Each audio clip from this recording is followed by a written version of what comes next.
तत्ताहेतवे तापत्रयविनाशाय શ્રીકૃષ્ણાય વયમ નમઃ. શ્રી વલ્લભને હૃદયમાં પધરાવીને શ્રીમદ ભાગવતજી પ્રસ્થાન કરીશું. શ્રીમદ ભાગવત રસાસ્વાદ પ્રથમ સ્કંદ 11મો અધ્યાય. એમાં પ્રવેશ કરીએ એ પહેલા આપણે 3 દિવસથી વાર્તાજીનું અવગાહન કરી રહ્યા હતા અને જે પ્રભુ આપના જેમ ભક્તો છે જે ઉમટી રહ્યા છે દ્વારિકામાં, જ્યારે આપ બિરાજમાન થયા છો તો કહેવાય કે પ્રભુના દર્શન કરવા માટે તો કોટાની કોટી જે પ્રજા છે દ્વારકાની, જે બધા જ કે જે ઉમટી રહ્યા છે, તો હવે એ પ્રભુના દર્શન માટે લાલાયિત એવા જે જન છે એ દ્વારકામાં જ્યારે પ્રભુ બિરાજ્યા ત્યારે દર્શન કરી રહ્યા છે. અને એમાં પણ 3 પ્રકારના પુરુષ અને સ્ત્રીઓ જે પ્રભુના દર્શન કરી રહ્યા છે. પ્રભુની સ્તુતિ થઈ રહી છે, 4 શ્લોકમાં સ્તુતિ થવાની છે.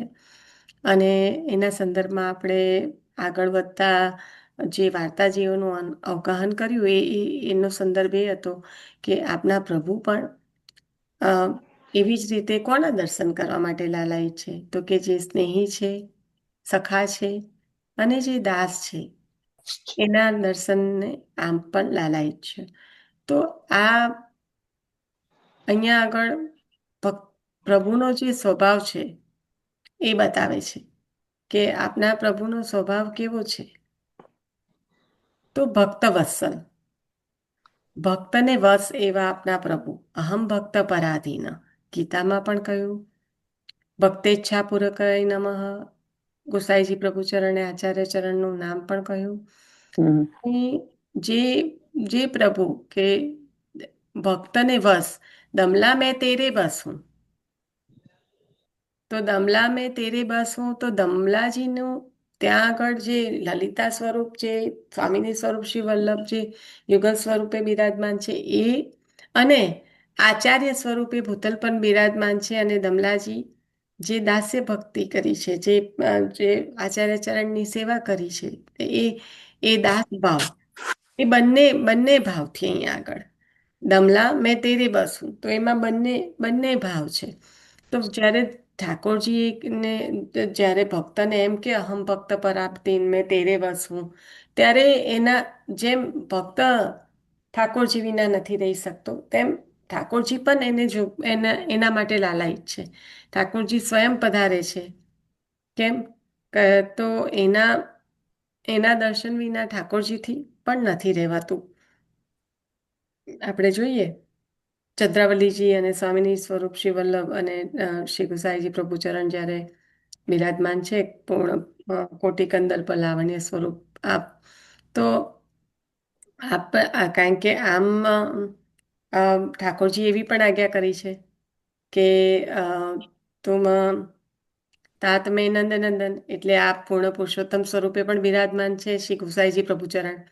તો જે સેવકના મારા ખ્યાલથી નામ અચ્યુતદાસ છે, પણ મારી કદાચ ભૂલ પણ થતી હોય, કે એમના જ્યારે ગુસાઈજી પ્રભુચરણ એમના દર્શન કરવા જતા, તો કેમ? કારણ કે એમના નેત્રમાં આપને શ્રી વલ્લભના દર્શન થતા. તો ભક્તને દર્શન આપવા માટે પ્રભુ દોડીને જતા. તો એક આ પણ છે, કેમ ભક્તને દર્શન આપવા માટે પ્રભુ દોડીને જાય. તો એ એમના નેત્રોમાં ઠાકોરજીના દર્શન થતા હતા, એટલે વલ્લભના.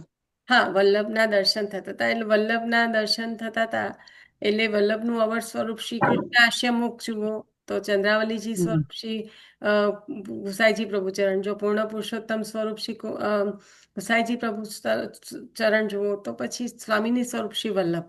તો અવર સ્વરૂપ તો બધા એક જ છે ને, ચાહે વલ્લભ કહો ચાહે વિઠ્ઠલ. પણ એ સેવકના નેત્રમાં દર્શન થતા હતા, એટલે એમને અચ્યુતદાસ પાસે દોડીને જતા હતા, ભક્ત પાસે. એટલે આપણા જે પ્રભુ છે, જે લાલાયિત છે કે સખા, એટલે સુહદ દર્શન કહ્યું. કારણ કે જેના હૃદય સુહદ દર્શન અને ભૃત્ય દર્શન કહ્યું. તો સુહદ દર્શન એ જે સખા ભાવ છે, હૃદયમાં બિરાજમાન છે. એટલે હમ દર્શન કરવા માટે આપ પધારે છે. અને જે દાસ્ય છે એના હૃદયમાં પણ આપ, જે દાસ છે એના હૃદયમાં પણ આપ જ બિરાજમાન છો. બીજું કોઈ જ બીજા કોઈને અવકાશ જ નથી. જેમ કે ગોપીજનો જે તમે લોકોએ કાલે કીર્તન સ્વરૂપે પણ લીધું હતું. તો આપણે આ જે બધું વર્ણન આપણને એમ થાય એટલે આ પ્રભુનો જે સ્વભાવ છે, અહમ ભક્ત પરાધીન, મેં તેરે વશ હું, અને જે ભક્ત વત્સલ, એના એ એના પરિણામે પ્રભુ ભક્તના એટલે કે દાસ્ય સ્વરૂપ જે ભક્ત છે કે સખા સ્વરૂપ જે પણ ભક્તિ સિદ્ધ થઈ છે એના દર્શન કરવા માટે આપ સ્વયં દોડીને જાઓ છો. તો આ જ જે ભક્તવત્સલતા છે અને ભક્તને વશ છે એવા અહમ ભક્ત પરાધીન એવા આપણા પ્રભુનું સ્વરૂપ છે. તે એના પરિણામે પ્રભુ આવી રીતના એમના દર્શને જવા માટે લાલાયિત છે. તમને થશે કે આવું તો અમે જાણીએ જ છીએ, આટલી બધી વાર્તાજી, આટલું બધું લેવાનો તો કઈ એટલું એ નહીં હતો. પણ જો આપણે ભાગવતજી વાંચન કરતા કરતા આપણને આચાર્ય ચરણે આપણા હૃદયમાં શું પધરાવા માંગે છે એનું જો અવગાહન કર્યા વગર આગળ જતા રહીએ તો આ એક એવું જ લાગે કે દ્વારકામાં પ્રભુ પધાર્યા, પુરુષોએ સ્તુતિ કરી અને સ્તુતિમાં આ આવ્યું. એનાથી વધારે આપણે એને કોઈ પણ રીતે વાગોળી ના શકીએ. અહીંયા આગળ અષ્ટાક્ષર અને પંચાક્ષર બંને આવી ગયા છે. મેં જ્યારે મિલનબેને કીધું કે પેલો પ્રસંગ મૂક્યો કે ઠાકોરજીને થાળા કરી દીધા, બરાબર. તો પછી આપણે કીધું કે હા, કે એ તો ઠાકોરજી ત્યાં તો આ વલ્લભ માટે પધાર્યા છે, કમલાજીને દર્શન દેવા થોડી આવ્યા છે. એટલે અહીંયા આગળ આપણે એ યથાર્થ એ બેસતું નથી. જે આપણે અત્યારે અવગાહન કરી રહ્યા છે એમાં બેસતું નથી. પણ જ્યારે એમાં ઊંડાણમાં વિચાર કરીએ, કારણ કે વૈષ્ણવના મુખમાંથી નીકળે તો એ કંઈક કારણસર જ નીકળ્યું હોય એટલે એનું અવગાહન તો કરવું જ રહ્યું કે આને કેમ આવું કીધું. તો જ્યારે મિલનબેન એવું કહી રહ્યા છે કે દોડીને આવ્યા, તો બરાબર છે, ઠાકોરજી ત્યાં દર્શન કરવા નથી પધાર્યા, એમને દર્શન આપવા નથી પધાર્યા, એ વાત માની ગયા. પણ જ્યારે આવી જે દાસની નિષ્ઠા, અહીંયા આગળ દમલાજીની તો દાસત્વ સંપૂર્ણ ભરી ભરીને છલકે છે ને, કે દમલાજીનું જે દાસત્વ છે કે ઠાકોરજીને પણ ઠાડા કરી દીધા. કેમ? તો કે મારા વલ્લભને શ્રમ ના પહોંચે. તો આ જે દાસત્વ છે એને વશ થઈને આચાર્ય ચરણ કહી રહ્યા છે કે દમલા મેં તેરે વશ હું. અને એના કારણે ભૂતલ પર જ્યારે આપ પધારી જશો પણ દમલાજીની સ્થિતિ રહેશે, પણ દમલાજીને દર્શન આપવા માટે સ્વયં આપ દર ત્રીજા દિવસે પધારશો. તો આ પ્રસંગને થોડો એક્સટેન્ડ કરો તો સ્થિતિ કેમ આવી થઈ કે વલ્લભને કેમ પધારવું પડ્યું દર ત્રીજા દિવસે? કેમ દમલાજીને કંઈ થઈ જાય એટલે? ના, વલ્લભ પણ નથી રહી શકતા એમના વગર. કેમ? તો કે દમલા મેં તેરે વસું, દમલા મેં તેરે વસું એવી સ્થિતિ કેવી રીતે આવ્યું? તો જ્યારે મારા વલ્લભને શ્રમ પહોંચશે, ઠાકોરજીને પણ ઠાડા કરી દીધા, એવી જ્યારે દાસની સ્થિતિ છે તો એવા દાસને વશ પ્રભુ થઈ ગયા છે. એટલે જ્યારે મિલનબેને આ લીધું ત્યારે આપણે આગળ વધ્યા, પણ એના પર જ્યારે હું મનન કરતી હતી કે આમ તો કોઈ પણ વૈષ્ણવ કંઈ પણ લે તો યથાર્થ જ હોય, બસ ખાલી આપણે આપણી દ્રષ્ટિને, કે આપણે જે કહેવાય કે દ્રષ્ટિ એટલે વિચારવાની દ્રષ્ટિ, એને જરાક આપણે થોડુંક દૂરબીનને થોડુંક લેન્સ આમ તેમ કરીએ તો આપણને ક્લિયર દેખાય, આપણે જાણીએ છીએ સૌ. એવી રીતના આપણી જે આ વિચાર દ્રષ્ટિ છે એના લેન્સને જરાક એ રીતના ફેરવીએ કે અરે આવું કેવી રીતે આવ્યું, તો પણ આપણે એમાં વધારે વાગોળી શકીએ. કહેવાનું તાત્પર્ય છે અહીંયા અષ્ટાક્ષર ને પંચાક્ષર બંને આવી ગયા. અષ્ટાક્ષર કઈ રીતે? કે જ્યારે પુરુષોએ શરૂઆત કરી વંદના કરવાની કે શિવ, બ્રહ્મા, ઇન્દ્રાદિ આપનું વંદન કરે છે અને સંસાર સાગરમાં જે પ્રવાહમાં વહી જાય, વહી જનારા જીવોનું રક્ષણ કરવાવાળા આપ છે. તો ત્યાં આપણે અષ્ટાક્ષરનું અવગાહન કર્યું હતું. એ જ રીતે અહીંયા પંચાક્ષર કઈ રીતે? તો કે આચાર્ય ચરણને આપણને આ આપી દીધું પ્રભુ જો પ્રભુ આપણને વશ થઈ જાય એવું આપી દીધું, આપણે પ્રભુને વશ થઈ જાય એવું રાખ્યું નથી. પ્રભુ આપણને વશ થઈ જાય કેવી રીતે? પંચાક્ષર દ્વારા. એવું દાસત્વ સિદ્ધ થાય કે પ્રભુ આપણને છોડીને ક્યાંય જાય જ ના. જ્યારે કીધું કે આપ જ્યાં પધારો વહાં વ્રજ, તો વ્રજને છોડીને તો પ્રભુ ક્યાંય જતા જ નથી. પણ એ દાસત્વ એટલા પ્રમાણમાં સિદ્ધ થયું કે પ્રભુ એને જ વ્રજ બનાવી દીધું, અને પ્રભુ છોડીને ક્યાંય પધારતા જ નથી. કેમ? તો કે દાસને વશ છે. અને આચાર્ય ચરણને આપણે પંચાક્ષરમાં આપણને એ જ આપ્યું, દાસત્વ સિદ્ધ થાય.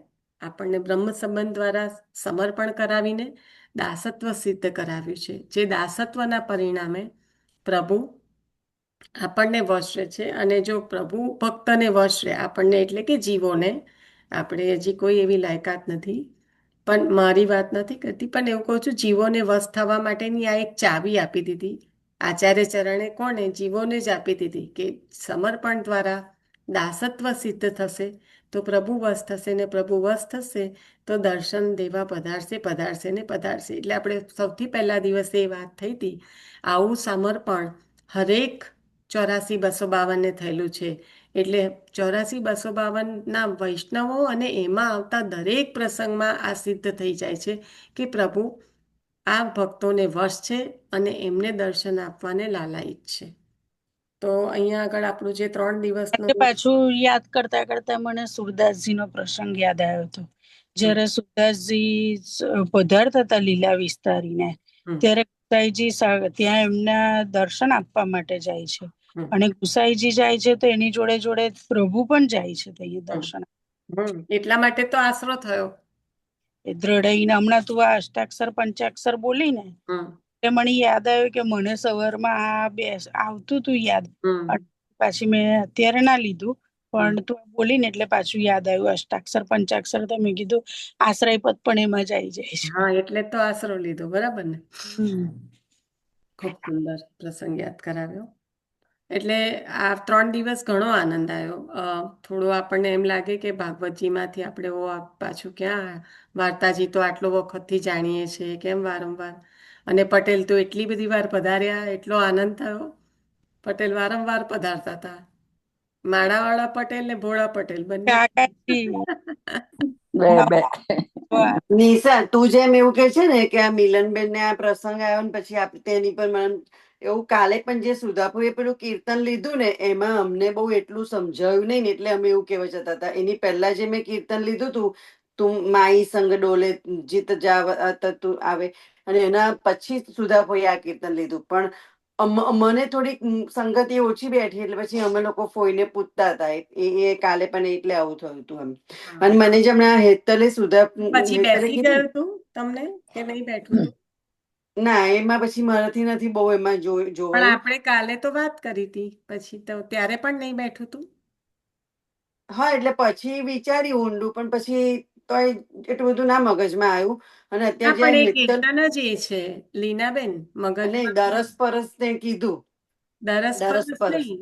એમને હા જે કીર્તન લીધું ને, એમને હા કે દરસ કો અટકી, દરસ પરસ નહીં, ગ્વાલિની કૃષ્ણ, વાલીની કૃષ્ણ દરસ ગ્વાલિની કૃષ્ણ અટકી. દરસ કો અટકી. દર્શન માટે અટકી એમ. હા, પણ એ દર્શન માટે અટકે ક્યારે? પેલા હિનાબેન, હા, સેમ જ સિચ્યુએશન છે, તમે તમે જે જે કહો કહો છો ને. કે ગ્વાલીની આ પનઘટ નું છે બરાબર. હવે પણ માથે માટલી મૂકીને જલ ભરીને જતા ગ્વાલીની અટકી કેમ ગઈ? એવું તો હા, શું? તમે તો જે કહો છો ને, માઈ મેરો શ્યામ લગ્યો સંગ ડોલે, જીત જાઉં તીત આડો આવે, તે એવી જોયા તાર એવી જીત જ આ જાય છે દશા તે. છે. આ દશા અહીંયા એવી જ છે. એક જ બેવ એક જ કીર્તન બંને એક જ કીર્તન છે. એક જ લીલા લાગુ પડે બેવમાં. કારણ કે ગ્વાલીની કૃષ્ણ દરસ કોટકી, કારણ કે તઈ પણ આ જ ખટપટ કરે છે, ઉભા રહી જાય છે આઈને. એટલે બાર પછી બાર અટકી જાય. પણ ઘટ પરાવર શિરે જમુના જલ મટકી હા બરાબર. આખું કીર્તન ના બોલ નથી ખબર ને નિશા, એટલે સમજાયું ના પણ. અને આમે અમુક વસ્તુ શું છે કે કોઈ સમજાવવા વાળું હોય તો જ સમજે, બાકી નથી બહુ કીર્તનમાં ઊંડી સમજ ના ના આવતી. ના, એ તો બરાબર છે, તમે પ્રયત્ન કરો છો એ ઉત્તમ છે. હું શું કહું છું કે લીલા બંને એ કઈ રીતે થઈ?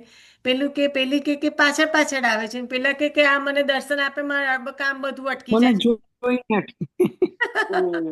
પ્રભુને જોઈ. એટલે સિચ્યુએશન એક જ છે, લીલા આ જ છે, કરવી છે પ્રભુને.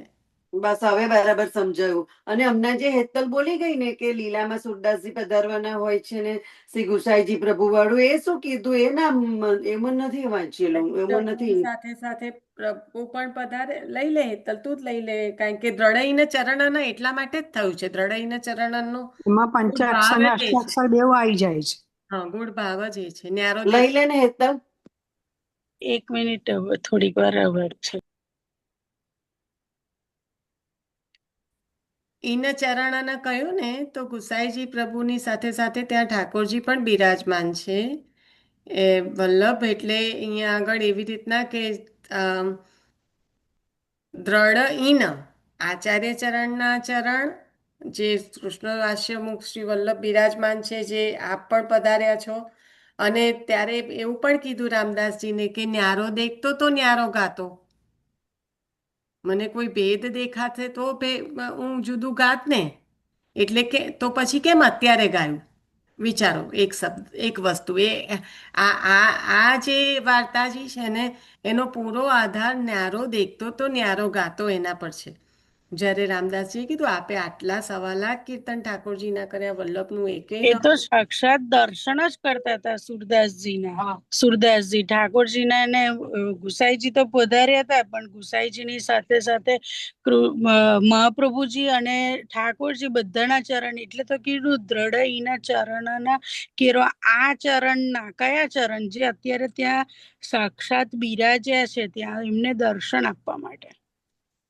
હા, એટલે અને હું એ જ કહેવા માંગુ છું હેતલ, કે ન્યારો દેખતો તો ન્યારો ગાતો, તો અત્યારે પણ ગાવાની જરૂર નથી, પણ ત્યાં પ્રભુ બિરાજમાન થયા છે.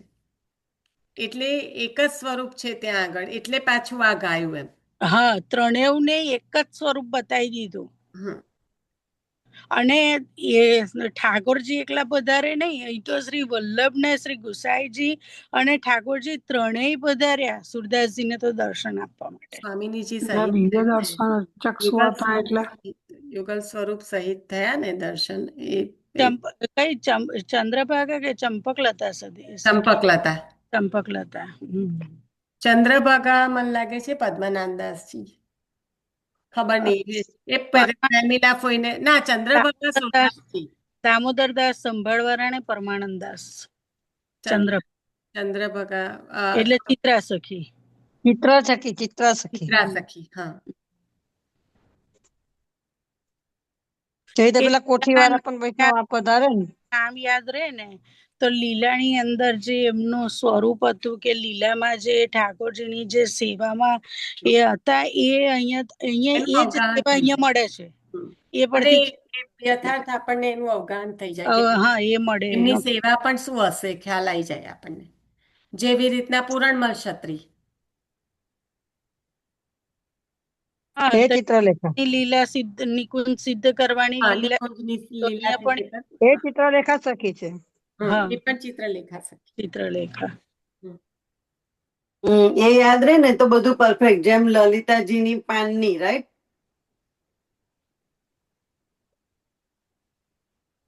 લલિતાજીની બધી જ મધ્યપાતી લલિતાજી આવે ને, એટલે એ ખરી ને, દૂધની પાનની સેવા પણ અને લલતાજીની, પાનની બરાબર. સેવા અને બધી જ સેવા એમની લલિતાજીની. તો આ બીડી તો લલિતાજીની અહીં થાય, બીડી તો અહીં થાય તે લગીને કાઢી લો, તઈ બીડી ની સેવા નહીં મળે. બધી બીજીની મળશે, પણ સેવા નહીં કોઈ મળે. પણ મળશે, પણ બીજી કોઈ આ નહીં મળે. બીડીની નહીં મળે. એકાંકી સેવા પણ જે માંગી તે કઈ મળે થોડી. એ તો વલ્લભ પાસે સ્વયં માંગી એટલે. એટલે અત્યારે તો બધી જે સેવા થાય બધી કરી લો. તો તો એ તો અત્યારે બહુ દૂરથી દર્શન છે. સેવા મળવાની જે મળી એક જ મળશે અને બહુ હમ દૂરથી હા પણ દર્શન. આ બધી માથાકૂટ નહીં હોય ને, આ બધું આ કેટલું આપણે તો આજુબાજુ અહીંયા હોય એવું બધું પછી કઈ ના હોય. આજુબાજુ એ બધું ખરું પણ ત્યાં એક જ સેવા તમને હા કરવાની પણ મળે એકમાં પછી અને એક બહુ દૂરથી યુગલ સ્વરૂપના દર્શન કરે. જ્યારે અહીંયા તો આપણા નજીક આપણા સાક્ષાત આપણા ગોદીમાં બિરાજે. હા એ બરાબર. પણ આ તો કહું છું કે પાછી બીજી બધી બહુ જોડે અહીંયા આપણને હોય છે ને બધું લાગેલું, એ નહીં હોય. ચલો તો પહોંચવા મળે તારની વાત છે અત્યારે કઈ, અત્યારે જે પેલા મળે સાડી છે. વાળા વૈષ્ણવ પણ પધારે ને, સાડી વેચે એ મને બી પણ ખબર આનંદ છે કે તે સમાધાન. લીલામાં જ જવાના છે આપણે. એ જ કહું છું, અત્યારે મળે તો છે તો આનંદ કરીએ, આપણને કઈ ખબર હા છે. તો હમ. જ્યારે હવે તારે જવાના તો છે જ ને, એક જીત મિનિટ એનો છે એટલે. ફોઈને હા આપણે તો બ્રહ્મ કેટલાય સંવત અભ્યાસ કીધું થાય છે. છે એટલે શું કે કોઈ છે? પણ અવતારમાં જવાના જવાના ને જવાના જ. આ જવાના પ્રેમીલા તો કોઈને ખરા. એક લેવો છે ને પ્રસંગે લઈને હવે આપણે વાંચનમાં આગળ વધીએ. આ તો અને હું વાંચન ત્યાં કરતા ને, સુધીનું વાંધો જે નહીં. અષ્ટાક્ષર પંચાક્ષર આવી ગયું એના પર મનન કરજો. તમે જે લેતા હોય ને એક લઈ લો, પછી આપણે આગળ વધીએ. હા હા, કારણ કે હવે પેલે સમય. સાડી વેચીને વૈષ્ણવ સમાધાન કર્યું ને તે. હા કોઠીમાં હમ. સ્વામીજી પૂરી ગયા સ્વયં તે પધાર્યા. સ્વામીજી કોઠીમાં હા પૂરી હે? ગયા તે. સ્વામીજી મદન કોઠીમાં મોહનજી હા સ્વરૂપે હા કોણ લેવાનું કેતો લઈ લો, જે લેવાનું કેતા લઈ લે, વાંધો નહીં. વૈષ્ણવ ના થઈ ગયું, સ્વામીજી સ્વયં પધાર્યા. બસ હવે તત્વ ના આવી કોણ ગયું. હું કહેવાનું તે એમ કે છે, કોણ કે સુધાપુર બોલે, કોણ બોલે? હે કોઠીમાં પણ સંતાઈ ગયા હતા તે ને પેલા સાડી. હા હા હા હા એ હા હા જ, એ જ. હા હા હા એ. હા. હમ. એ વૈષ્ણવને હવે મેં સુધા કોઈ એના પર હા મનન કરજો. ઓકે આપણે ચાલ તું આપણા સત્સંગ તું પછી. વાંચન કરતા હોય તો કરો બેન. હા આપણે બહુ આપણે સારું. સત્સંગ પછી આના પર આ વૈષ્ણવને આજે પધરાઈને મનન કરજો, બરાબર? યા યા કારણ કે હવે આમાં વાર્તામાં જઈશું ને તો ઘણું વાર લાગી હા જાય. વાંચન લે ચાલ.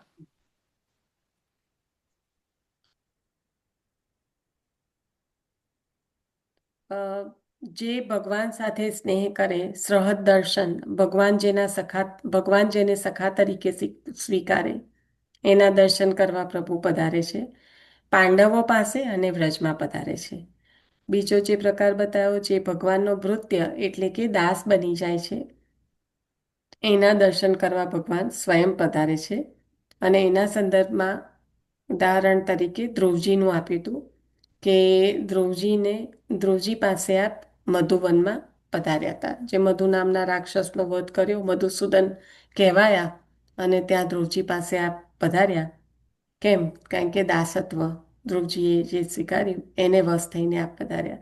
તો અહીંયા એના સંદર્ભમાં આપણે જે વૈષ્ણવ પધાર્યા તેનું અવગાહન કર્યું. હવે આગળનું થોડુંક જે હતું એ ભૂલાઈ ના જવાય એટલે લઈને પછી તો યોગી પુરુષના સંદર્ભમાં કીધું કે પેલું કરોડો વર્ષ સુધી જે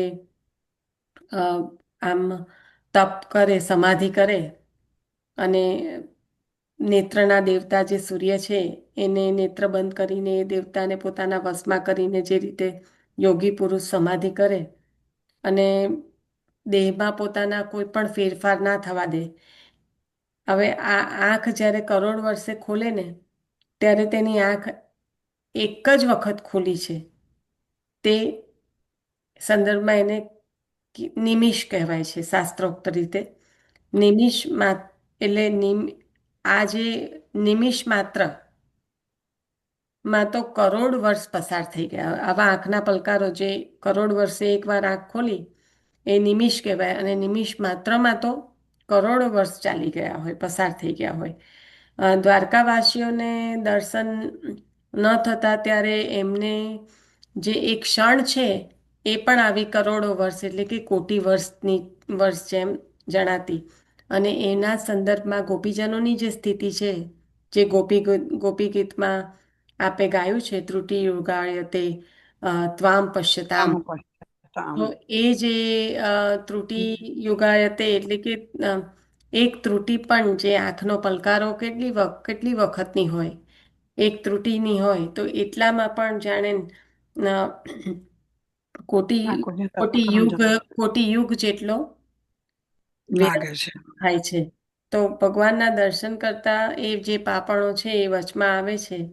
તો એ એવી પાપણો બનાવનારા જે બ્રહ્માજી છે એને ગોપીજનો જળ કહે છે, જેને અ, કહેવાય ક્રિએશન, નિર્માણ કરવાની આજ્ઞા સ્વયં પ્રભુએ આપી છે, એવા બ્રહ્માજીને આ ભક્તો જળનો ઉદ્ગાર કરીને બોલાવે છે. કેમ? તો કે આવો જે વિરહ, પલકાંતર વિરહ છે, એ પણ ગોપીજનોને અસહ્ય છે. એક પલ ભગવાનની વખત પણ રહી નથી શકાતું. હા ભક્તોથી એક પલ વાર પણ રહી શકાતું નથી. હા, ભગવાને લોકોની સ્તુતિ સાંભળી, સૌના સૌના હૃદયને સુખ દીધું. આ જે કંઈ સ્તુતિ થઈ રહી હતી, તો 3 પ્રકારના પુરુષો બતાયા. કયા 3 પ્રકારના પુરુષો બતાયા? કે જેમના દ્વારા પ્રભુની, કારણ કે સ્તુતિ બધા જ કરે છે. આજે જ રાજાએ કીધું કે પાત્ર પ્રમાણે આચાર્ય ચરણે ત્યાં ગોવિંદ સ્વામી જે જીવ દ્વારકા લીલાના છે, અધિકારી નથી, તો ત્યાં એમને પ્રસાદ ઠાકોરજીની કૃપાએ કીધું ઠાકોરજીએ કે બધાને લેવડાવો, નહીં તો બધા ભૂખ્યા રહે છે, એટલે લેવડાવ્યો. પણ વચનામૃત રૂપી જે રસની વૃષ્ટિ છે, એ આપે કરવાની બંધ કરી દીધી. ભૌતિક રૂપે જે દેહને ટકાવવા માટે પ્રસાદ લેવડાવવો પડે, અને સ્વયં પ્રભુએ આજ્ઞા કરી છે એટલે લેવડાયું, પણ જે અલૌકિક રસ, જે આત્માનું પોષણ કરવા વાળો છે, કારણ કે જે પ્રસાદ લેવડાયો હોય તો દેહનું પોષણ થશે, પણ આત્માનું ભક્તિ પોષણ સુધા કરવા બાકી વાળો એવો જે રસ છે, એ રસ સૃષ્ટિ આપે ત્યાં છુપાવી રોકી દીધો દીધી. બધું. એ રોકી દીધી. કેમ? તો કે જીવ અધિકારી નથી. લીલા વિપરીત થઈ જાય. જો રસ પ્રકટ કિયે રસ જાય કહ્યું, તો એમાં જે લીલાનું અવગાહન આચાર્ય ચરણ કરી રહ્યા હતા, ત્યારે એમનું ધ્યાન ભટકાવનારા પણ સ્વયં રણછોડજી જ છે. કેમ? તો કે જીવ એ લીલાનો અધિકારી નથી. એવી રીતના અહીંયા આગળ જ્યારે પુરુષો બધાએ સ્તુતિ કરી છે, બધાની પ્રભુએ સાંભળી છે પણ ખરી, પણ એ સ્તુતિમાં ભેદ કેમ આવી જાય? કારણ કે 3 પ્રકારના જે પુરુષો છે, તો એમનામાં ભેદ છે, એટલે એમના દ્વારા થતી સ્તુતિ પણ ભેદ થઈ જાય. તો એ કયા 3 પ્રકાર કહ્યા હતા આપણે? જ્ઞાની ભક્ત અને વિષય. હા, જ્ઞાની ભક્ત અને વિષય. અને વિષય. વિષય. પણ મને તો એકલો વિષય જ યાદ રહ્યું. કેવું કહેવાય મગજમાં, માય ગોડ. કંઈ નહીં, પણ એટલા માટે જ રિપીટ કરું, કદાચ બધામાંથી એક જણને પણ ના યાદ હોય તો ફરી યાદી આવી જાય. આ વારંવાર બોલવાનો મતલબ જ આ હોય છે. તો સૌના હૃદયને ભગવાને લોકોની સ્તુતિ સાંભળી, સૌના હૃદયને સુખ દીધું, કૃપા દ્રષ્ટિ કરી, યાદવોથી સુરક્ષિત નગરમાં પધાર્યા. નગરમાં સ્વાગત માટે સૌએ તૈયારી કરી છે, ઉત્સવ મનાવ્યો છે, સર્વત્ર સંપૂર્ણ શોભા છે. પ્રભુ બિરાજમાન થાય પછી શું ના હોય? અહીંયા આગળ સુધી આપણે વાંચન લીધું હતું, હવે આગળ વધીએ છીએ.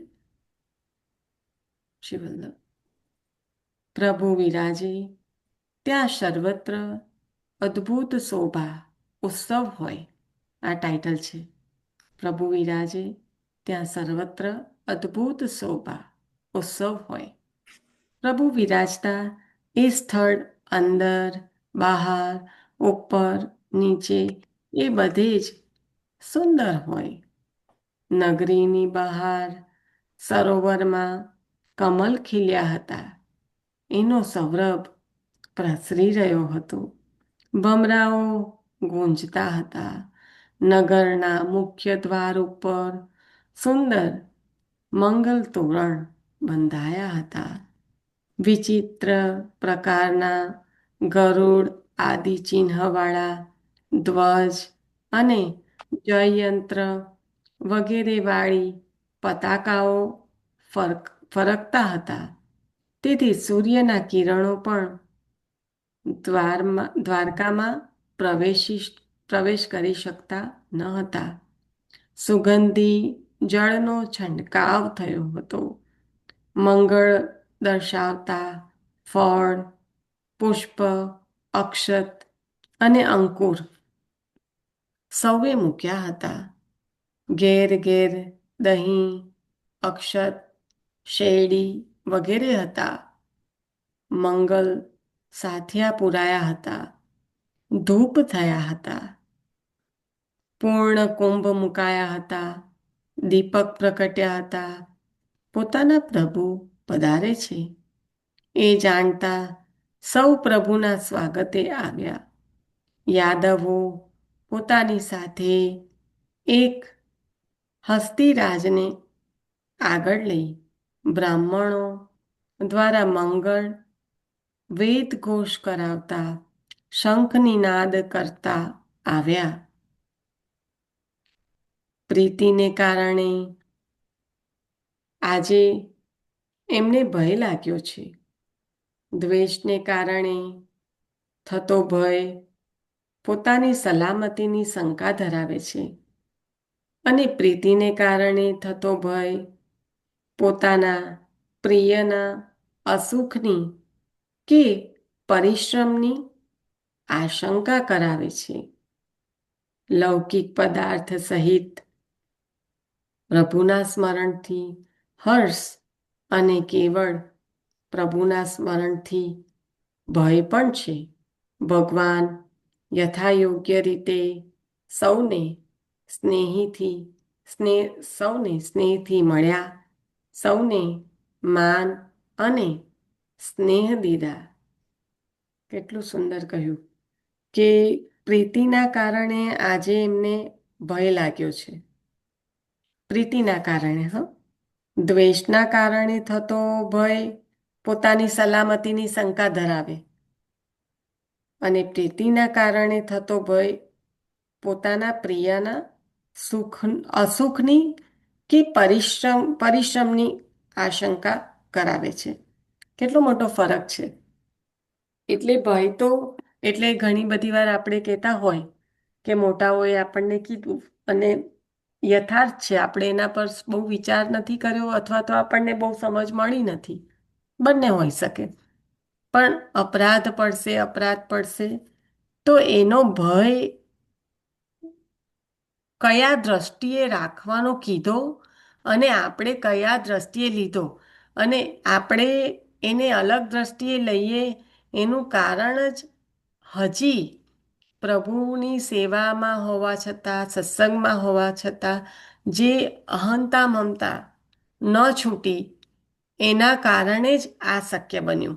અને આ પ્રસંગને આપણે યથાર્થ અત્યારે આપણે લૌકિકમાં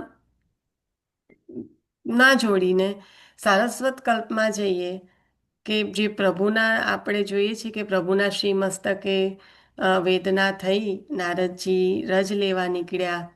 કોઈ પણ ભક્તના ચરણની રજથી જ આ વેદના દૂર થશે જ્યારે પ્રભુએ આજ્ઞા કરી. અને આપણે પ્રસંગને બહુ સારી રીતે જાણીએ છીએ. ત્યારે ગોપીજનોએ એ આપ્યું છે. કેમ? તો કે તત્સુખીની ભાવના છે ત્યાં. બાકી બધાને શું લાગ્યું? અપરાધ પડશે. તો ગોપીજનોને પણ લાગ્યું છે, ભય ગોપીજનોને પણ છે, પણ એ ભય પ્રીતિથી થયેલો ભય છે. હવે જે પ્રીતિથી થયેલો ભય છે કે ત્યાં આગળ ભય કેવો છે? મને નરક થશે એવો ભય નથી. ત્યાં એવો ભય છે કે અરે મારા પ્રભુની વેદના જશે નહીં તો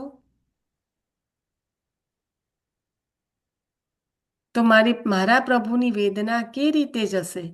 એનો સંપૂર્ણ પ્રયત્ન કરવા ચાહે તો એમાં મારા ચરણની રજ તો હું 50 વખત આપીશ. પ્રભુના સુખનો ભય છે.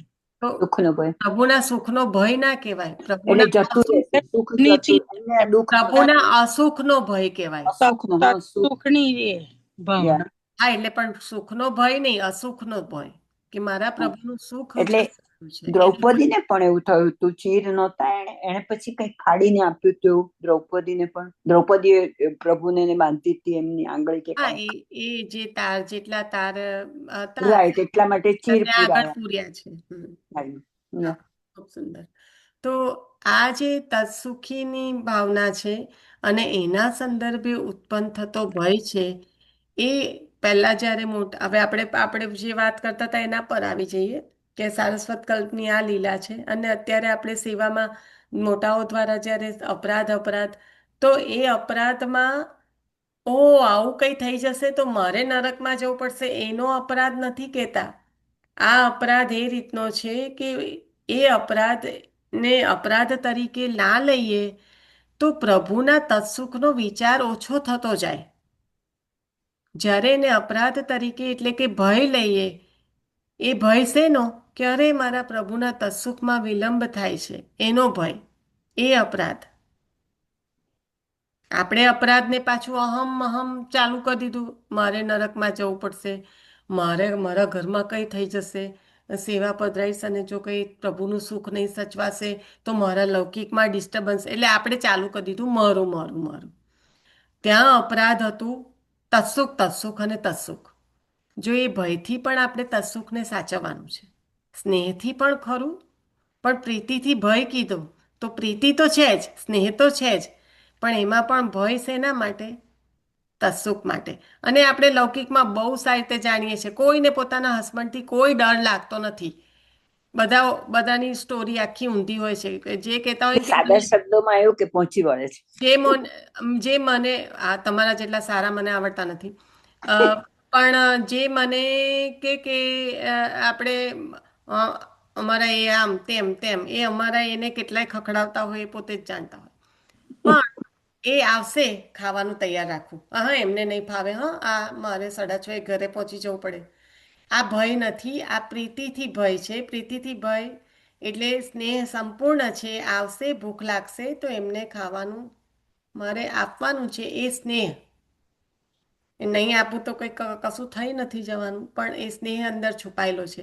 અને એ સ્નેહમાં કોઈ બીજાને એવું લાગે કે આને તો જો કેટલો ડર લાગે, એના પતિ આવશે એમાં જાણે રોજ જ આવતા હોય, આજે નવાઈના આવવાના છે તે જતી રહી એવું લાગે, પણ એવો કોઈ ડર હોતો નથી. ડરમાં વધારે પડતો સ્નેહ છુપાયેલો હોય છે. અહીંયા અપરાધ અપરાધ અપરાધ મોટા લોકોએ કર્યું, એને આપણે કદાચ જુદી રીતે સમજ્યા હોય તો આપણને એવું લાગે કે આપણા લૌકિકમાં બાધા કરાવવા વાળું થઈ જશે, ઉપર જઈને નરકમાં પહોંચવાનો વારો આવશે, જેને જે ભીતિ હોય તે. પણ એ પ્રકારની એટલે મને તો મૂવી યાદ આવી ગયું પેલું સંજીવ કપૂરનું. તું આ વાત કરે તો જેવું કઈ હું તો મૂવીમાં પહોંચી ગઈ. કોની વાત કરે સંજીવ કપૂર, મને તો નહીં યાદ આવતું. આમ નહીં કરો તો આમ નહીં કરો તો તાકી એક દિવસ એની મમ્મી એવું કીધું તો કહીજો કે નહીં કરે તો હું થઈ જશે, તમે લોકો જાતે કરી લઈશ. હા, એ કોઈ કે રીલ મૂકી હતી વચ્ચે. તો એ આ જે અપરાધની ઘણી વખત એને ઊંધું સ્વરૂપ આપવામાં આવે છે કે અપરાધ અપરાધ, પણ એને જો આપણે તત્સુખીની ભાવના તરીકે લઈએ તો આપણને પોતાને જ અપરાધ જેવું લાગે કે ઓ મારા પ્રભુને આજે પરિશ્રમ પડ્યું. એટલે અહીંયા આગળ કહ્યું કે જ્યારે પ્રીતિ, કેટલું સુંદર રીતે એક એક એક એક વર્ણન શાસ્ત્રીજીએ એકદમ પૂર્ણ ઝીણવટથી કર્યું છે કે આજે જે ભય છે એ પ્રીતિને કારણે લાગ્યો છે, અને જો દ્વેષને કારણે થાય તો એ તો પેલું સલામતીની શંકા ધરાવે, પણ પ્રીતિને કારણે ભય હોય તો થતો જે ભય છે એ પોતાના પ્રિયના અસુખ અને પરિશ્રમની આશંકા કરાવે છે. લૌકિક પદાર્થ સહિત પ્રભુના સ્મરણથી હર્ષ અને કેવળ પ્રભુના સ્મરણથી ભય પણ છે. ભગવાન યથાયોગ્ય રીતે સૌને સ્નેહથી મળ્યા, સૌને માન અને સ્નેહ દીધા. પ્રભુએ પણ સૌને સ્નેહ અને માન દીધા છે. દ્વારકાવાસીઓ દર્શન કરતા હતા, પણ નેત્ર તૃપ્ત થતા નહોતા. પ્રભુ રાજમાર્ગ ઉપર પધારી રહ્યા હતા. પૂર્ણારીઓ પ્રભુના દર્શન કરતા હતા, છતાં સંતોષ ન હતો. દ્વારકાપુરીની નારીઓ છે, પુરુષ અંદર રહેનારા જે કહેવાય તે. પૂર એટલે આપણે કે બધા ગામને પૂર લગાડે, એટલે પૂરનો મતલબ જ એ છે કે એમાં રહેવાવાળા, એટલે દ્વારકાપુરી. પહેલાંના લોકો એવી રીતે જ બોલતા, રાઈટ, દ્વારકાપુરી એટલે એમાં રહેનારા જે હોય તે. તો કહ્યું કે પૂર નારીઓ એટલે એમાં રહેનારી જે નારીઓ છે એ પ્રભુના દર્શન કરતા હતા, છતાંય સંતોષ ન હતો. દર્શન ભૂલીને દ્રષ્ટિએ પોતાનું સ્થાન શ્યામના સ્વરૂપમાં શોધવા માંડ્યું. દર્શન ભૂલવીને શું કરવા માંડ્યા? તો કે દ્રષ્ટિએ પોતાનું સ્થાન પ્રભુના સ્વરૂપમાં શોધવા માંડ્યું. વક્ષસ્થળમાં તો ભગવતી લક્ષ્મી દેવી વિરાજે છે, ત્યાં સ્થાન ન મળે.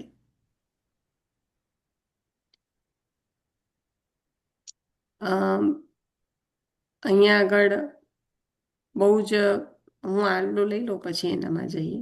હા, વક્ષસ્થળમાં તો ભગવતી લક્ષ્મી દેવી બિરાજે છે, ત્યાં સ્થાન ન મળે. તેમનું મુખ ભગવાનની દિશામાં છે, લોકોની દિશામાં નહીં. લક્ષ્મીજી પોતાના નેત્રોરૂપ ભ્રમર દ્વારા ભગવાનના મુખકમલનું રસપાન કરી રહ્યા છે.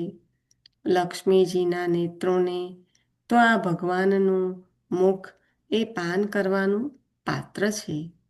મધ્ય ભાગ તો વસ્ત્ર આદિથી ઢંકાયેલો છે, એમાં તો દ્રષ્ટિને સ્થાન મળતું જ નથી.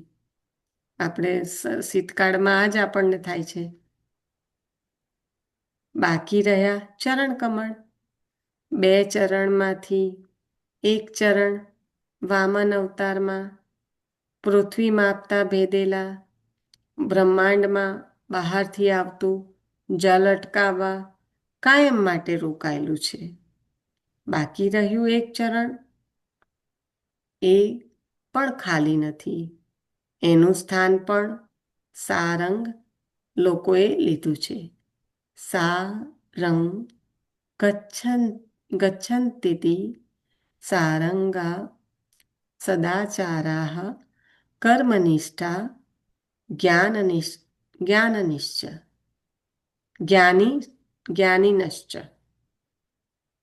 સદાચારી અહીંયા આગળ કોને સ્થાન લીધું છે? જે સારંગ એ કહ્યું ને એના સંદર્ભમાં આ શ્લોક છે. સારં ગચ્છન્તિ સારંગા સદાચારાઃ કર્મનિષ્ઠાઃ જ્ઞાનિનિશ્ચ. સદાચારી, કર્મનિષ્ઠો અને જ્ઞાનીઓ ત્યાં વસે છે. ભગવાનના યશનું જ્ઞાન કરે છે. તે સારંગ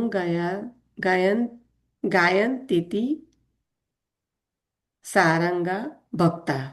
ભક્તો પણ ત્યાં છે. જે યશનું ગાન કરે છે એના સંદર્ભમાં સારંગ ગાયંતીથી કહ્યું કે એ લોકો એટલે 2 ચરણ છે, એમાંથી એક ચરણ આ રીતે ઓક્યુપાઈડ છે અને બીજું આ રીતે. એક ચરણ પર આટલા બધા લોકો અધિકાર જમાવે છે. આ બધા ભક્તોની વાત કરી. સદાચાર, કર્મનિષ્ઠ, જ્ઞાનિનશ્ચ. અને જે ભક્તોનું એ જે ભગવાનના યશગાન કરે છે આ બધા ભક્તો, તો ત્યાં આગળ પોતાનું સ્થાન ક્યાં? તેથી ભગવાનનું દર્શન કરતી દ્રષ્ટિને સંતોષ ન મળે, સુખ ન મળે. એ અસંતોષમાં પણ અધિક સુખ છે. જેમ વિરહમાં અધિક સુખ છે, એમ અહીંયા કીધું કે દર્શન કરતા તૃપ્ત જ નથી થતા. તૃપ્ત ન થવું એ જ અસંતોષ. એટલે કહ્યું કે ભગવાનનું દર્શન કરતી દ્રષ્ટિને સંતોષ ન મળે, એટલે કે તૃપ્તિ ન મળે, સુખ ન મળે. એ અસંતોષમાં પણ અધિક સુખ છે. પ્રભુની અદ્ભુત શોભા હતી. પ્રભુ પોતાના ઘરમાં પધાર્યા. દેવકીજી જેમાં મુખ્ય છે, એવા 7 માતાઓ અને બીજા 11 એમ મળીને 18 માતાઓને ભગવાને વંદન કર્યા. પછી પ્રભુ પોતાના ભવનમાં પધાર્યા. અહીંયા આગળ પ્રભુ જે વિરાજમાન થયા અને જે નગરની શોભાનું વર્ણન થયું અને ત્યાં આગળ જે પ્રીતિના કારણે હવે બધા ઉમટ્યા છે, તો એ પ્રીતિમાં આજે પ્રીતિના કારણે ભય લાગ્યો છે. એના સંદર્ભમાં પણ આપણે જોયું. દ્વારકાવાસીઓ જે છે, પૂર્ણારીઓ, એ દર્શન કરી રહી છે, પણ આપણા નેત્ર તૃપ્ત નથી થઈ રહ્યા. કેમ નથી થઈ રહ્યા? કારણ કે એ દર્શન ભૂલીને પોતાનું સ્વરૂપ શ્યામના સ્વરૂપમાં શોધવા માંડ્યું. હવે શોધે તો ક્યાં જગ્યા ક્યાં મળે એના સંદર્ભમાં બહુ સુંદર વર્ણન કર્યું કે વક્ષસ્થળમાં તો ભગવતી લક્ષ્મી દેવી બિરાજે છે. હવે કોઈ પણ હોય તો એને એમ થાય કે અરે લક્ષ્મીજી તો ચરણમાં વાસ કરે છે. હા, પણ અહીંયા આગળ એક શબ્દનો ફરક આપી દીધો. શું કહ્યું કે વક્ષસ્થળમાં તો ભગવતી લક્ષ્મી દેવી બિરાજમાન છે.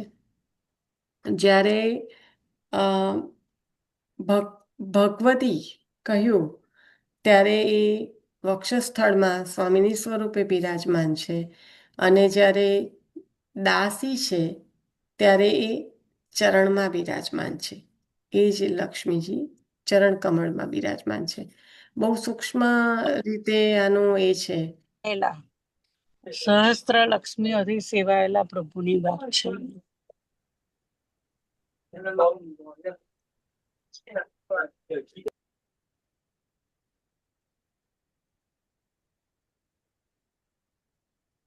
સહસ્ત્ર લક્ષ્મીથી સેવાયેલા એ દાસી, જે દાસત્વ જે લક્ષ્મીજીનું છે, જે ચરણ કમળમાં બિરાજી છે, એની વાત કરે છે ત્યાં આગળ. અહીંયા આગળ ભગવતી લક્ષ્મી દેવી હૃદય કમળ પર બિરાજે છે. હૃદય કમળમાં તો એક જ રાજ કરે છે સ્વામિનીજી, પણ જ્યારે ભક્તિથી છે ભગવતી જ્યારે કહીને સંબોધન કર્યું એ બતાવે છે કે હૃદય કમળમાં સ્થાન છે.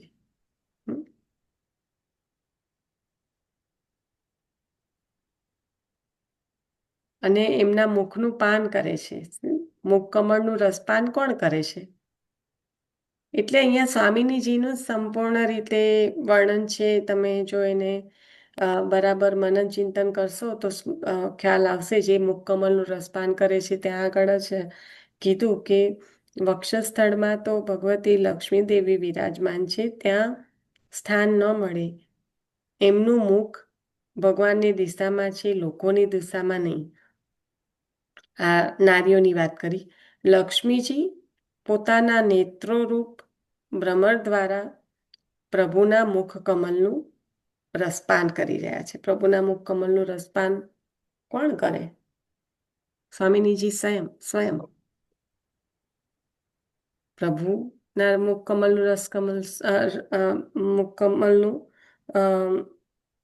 રસપાન સ્વામિનીજી કરે, ને સ્વામિનીજીના મુખ કમલનું રસપાન સ્વયં પ્રભુ કરે.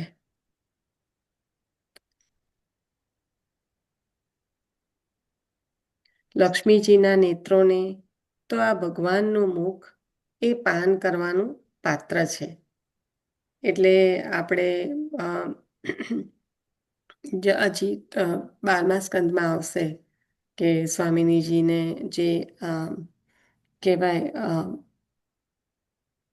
પ્રત્યક્ષ વિરહ અને પરોક્ષ વિરહ. તો પ્રત્યક્ષ વિરહમાં આ રીતે કે પ્રભુ સ્વયં બિરાજમાન છે, તો પણ પ્રભુ ચાલી જવાનો જે આભાસ છે, ભ્રમર આવે છે અને થાય છે કે પ્રભુ પધારી ગયા.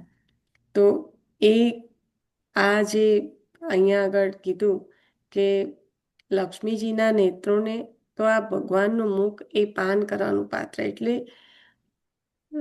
અહર્નિશ આ પાન કરે છે. અને પ્રભુ બિરાજમાન પણ છે, તો પ્રભુ પધારી ગયાનો જે કહેવાય કે ભય લાગે છે એકદમ, એ આપનો પ્રત્યક્ષ વિરહ છે. મધ્ય ભાગ આપનો વસ્ત્ર આદિથી ઢંકાયેલો છે, એટલે એમાં તો દ્રષ્ટિને સ્થાન મળે નહીં.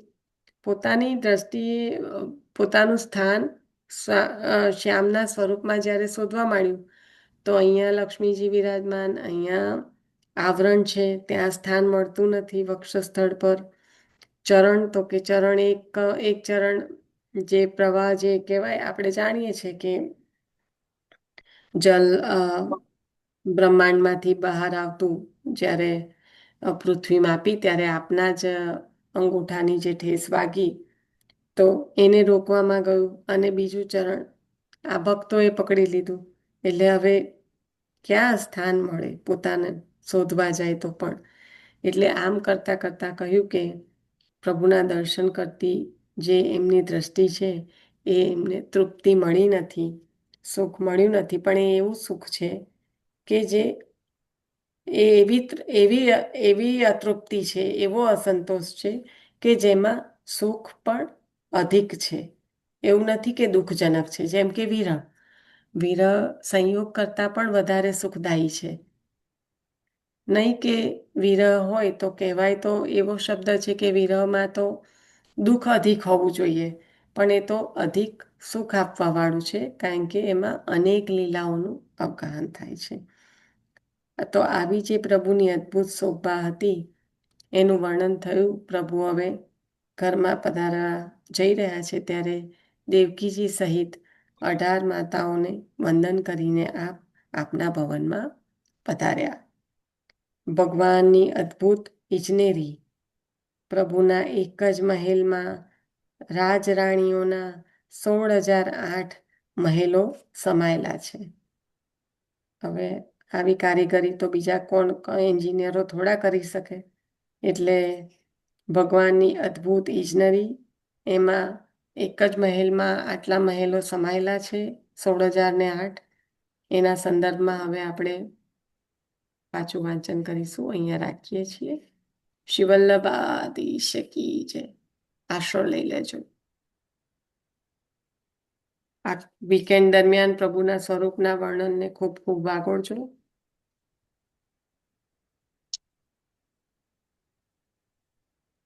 સુધાભાઈ લઈ લો આશરો.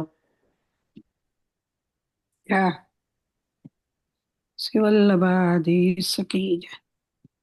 દ્રઢઈના ચરણાના કેરો ભરોસો, દ્રઢઈના ચરણાના કેરો.